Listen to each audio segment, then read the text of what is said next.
Hi, I'm Godfrey Cavers, and Singing for Health is my Facebook page. I'll put that in the description at the bottom. Please subscribe. I am reading, first of all, from The Art of Breathing, Chapter 8 of this book, Uncovering the Voice, The Cleansing Power of Song by Werbeck-Svärdström. And I'll put the description of this book on the bottom. So this is a little controversial. This continues the Art of Breathing chapter that I was reading excerpts from in previous videos. Much has been written in our times about the ancient mystery schools, and whoever is acquainted with what is known as yoga, the occult school of the Orient, knows that consciously trained breathing was an essential element in it. It is the opinion of many today that by going back to such ancient exercises, to which we can of course gain only a second-hand, purely theoretical relation, something could be done towards correcting this degeneration. She means of the degeneration of breathing. But this is most definitely not the case. What was right for those ancient times cannot serve us, because since then the basic conditions of mankind have changed completely. We live in a time when we actually should know nothing of the breathing process and all its consequences.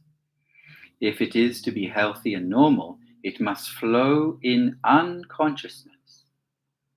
For someone from the West, it should seem absurd to speak of breathing exercises in the same sense as sport or other training exercises. The entire domain of breathing has been withdrawn from human volition, meaning human will, since those ancient times, and now it is subject to quite other laws. Who has not experienced how it is no longer possible to breathe naturally when one directs one's attention to the breathing process? So what she is saying is that if you say, I am going to breathe in now, like breathe in and breathe out, that is not a natural breathing, because your body isn't breathing in that way. We're using our intellect to think about our breathing. So to continue the quote, how this fundamental law is sinned against. So this law that we should have health, we should know nothing of the breathing process. Terrible damage is caused by treating the breath on analogy to something mechanical. Exercises are created at will and used without the accompaniment of a sung tone to support them.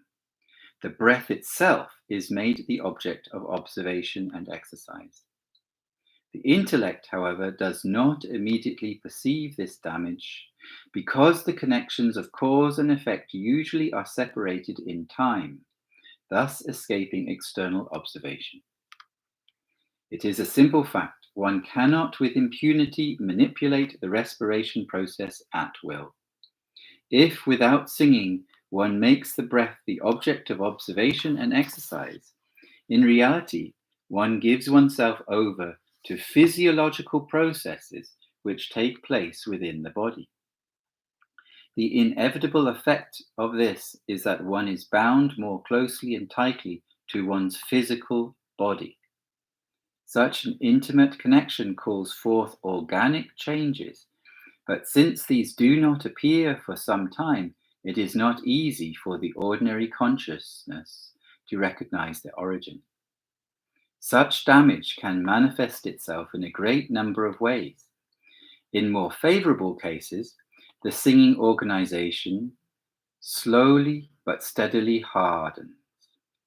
Both the sound organization, the larynx, the ear, etc., and the speech organs, the tongue and the epiglottis, etc., until singing becomes a labor of Sisyphus and the end has come for the singer. On the other hand, the consequence can also be serious illnesses, which cause is as yet unknown to medical science. In contrast, when breathing exercises are used in conjunction with properly sung tones, then the tone experiences pushes to the foreground of our consciousness. This is an extra physical experience, and when one concentrates on something outside or above the physical, one raises oneself out of the material level. This results not in a consolidation, but a loosening, the exact opposite, and this in turn affects the two singing organizations, giving them a greater flexibility, and thus also enhancing their ability to react. In fact, there is something for us to learn from those ancient traditions, and this is the creative, life-giving power of the breath, which we will go into later. But I wanted to finish on a positive note. So, quite something to think about, that if we put our intellect onto our thinking, we are no longer able to breathe naturally, and this can cause damage. But if we sing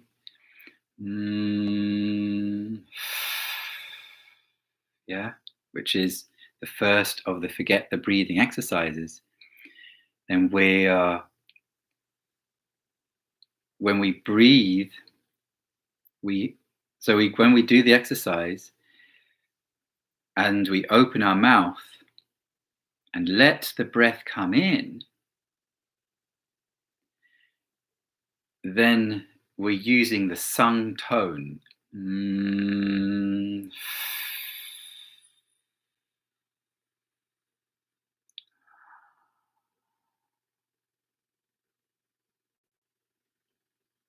And then if we do these exercises a lot, then the body will naturally do that kind of breathing by itself.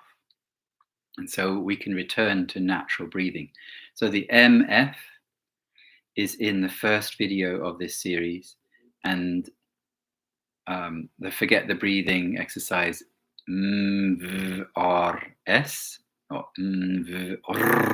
RS or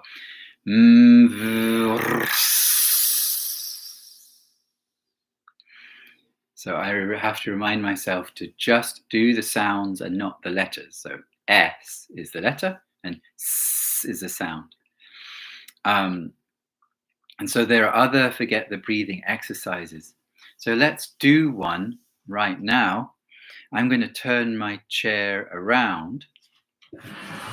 And this is called the Threefold M exercise. So here again, we put our feet on the ground and our knees just below our hips. So if someone were to take the chair from the back of us, we would be able to stand up like that. Yeah. Okay. So sitting back down, grounded, the spine goes down into the earth, and we have that golden thread to the top, to source. And we have that curvature of the spine, right? Also. So relax. So we go, it's a threefold M. So it's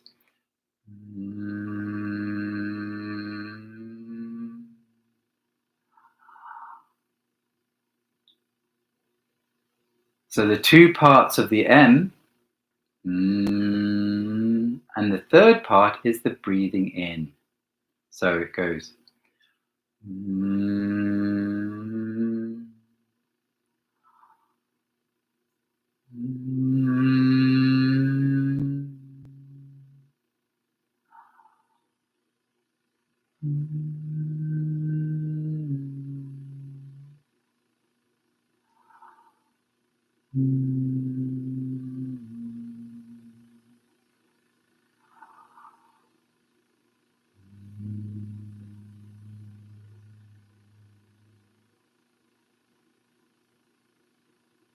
Now, what is essential here at the very beginning is that we don't try and stay in rhythm.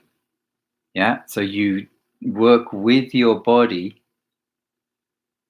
So if you're breathing slowly, then do the exercise slowly.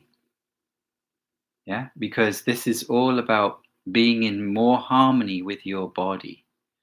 Just feel how your body wants to breathe. So no force whatsoever. Yeah. So, and also the pitch is where you feel comfortable. That's also very important at the beginning. Yeah. And then later on, we can extend that range. So it's 1, 2.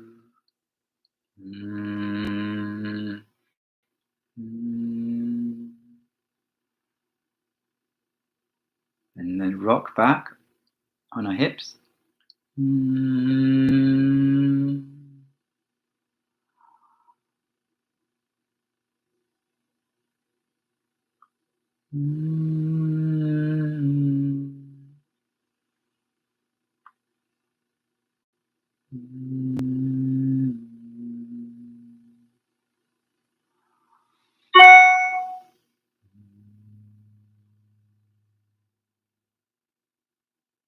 Yeah, so it's very soft. It's like cradling a baby. And when we breathe in, it's like this expectation. It's like, wow. When you see a beautiful sight, you go, wow. Yeah. So it's like a baby when they wake up in the morning. My God, what is this amazing place like? So it's really this gesture of, ah, wow. Yeah. So when we breathe in, we do that. And then we go back down into ourselves.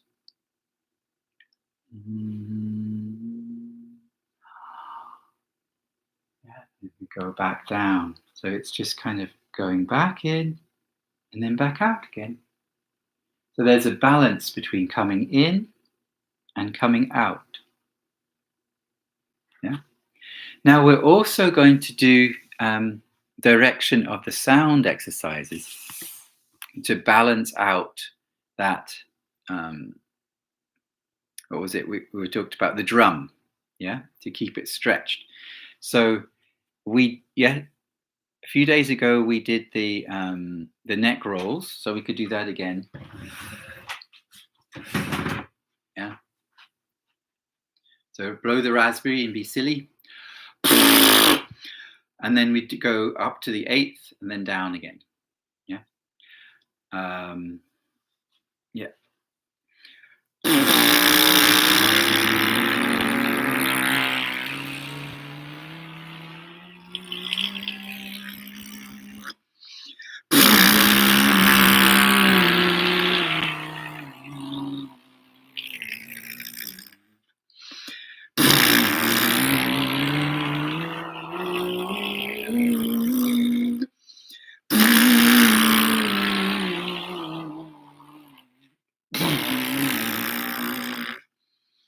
So just move your neck the way that you feel is good for your neck. Don't try to strain it. It's quite an intense exercise, actually. And yeah, at the beginning you do spit a bit. It's true. Now a new exercise. I'm going to stand up. So here we go. So this exercise is Rrng. Now we're going to start the which is ng, with Rrng, but there's a warning. We're going to roll our shoulders always back, never forward, because we don't want to constrict the lungs. We want to open the lungs, open the whole breathing body, breathing organization, as Werbeck says. So we're going to go Rrr, but never roll your shoulders with Rrr. That actually apparently causes some kind of damage. Not much, but it's not good. So we go Rrr,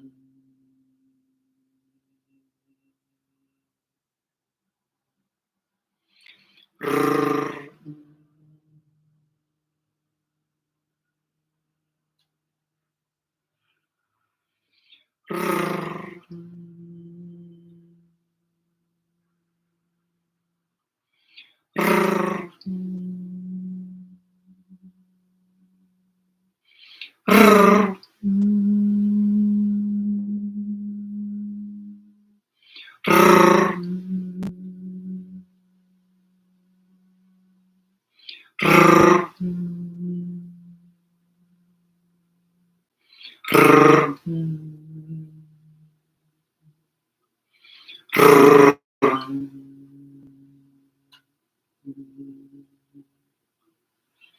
Now, how do you roll the R?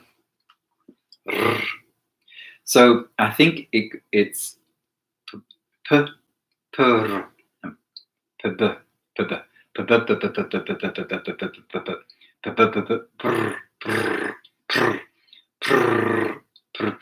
yeah. So you do the p fast, as fast as you can, and then eventually you roll your R. It took me a few months to learn to do that. So you just kind of fake it till you make it, sort of thing. Yeah. But it's a wonderful thing to learn because there are lots of languages where you do have to roll your R, like in German. Yeah, and so then you can learn to sing in German. You can sing in any language you like eventually, right? So this is an international school of uncovering the voice.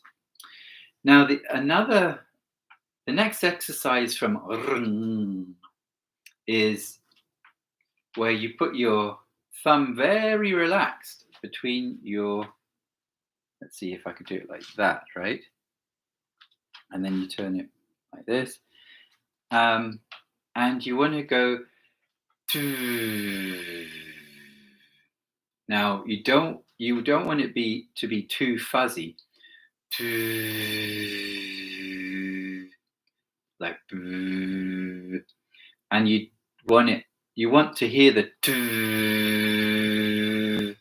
like in a kind of a hard way, actually. So and this tunes the spinal column, yeah, like a taut string. It tunes it. So you hold your hands up and you go and bring them down.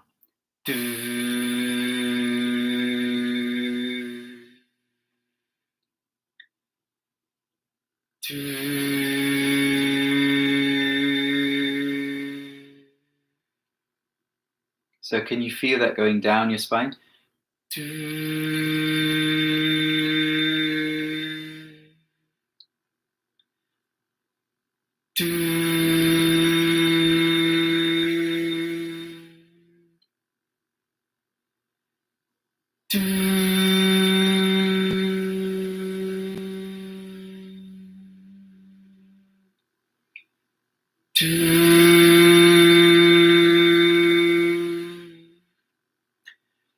And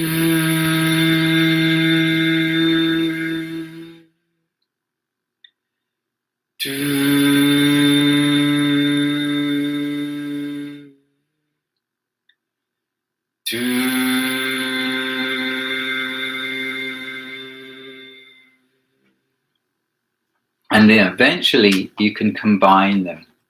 So you could go Rrng,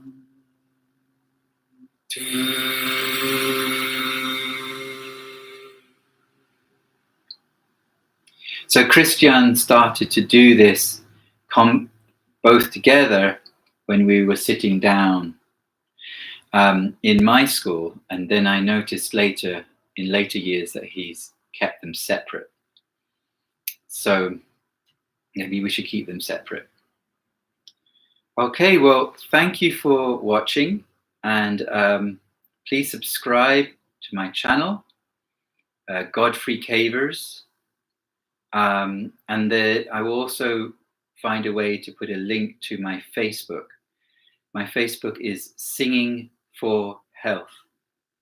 Thank you very much for joining me today.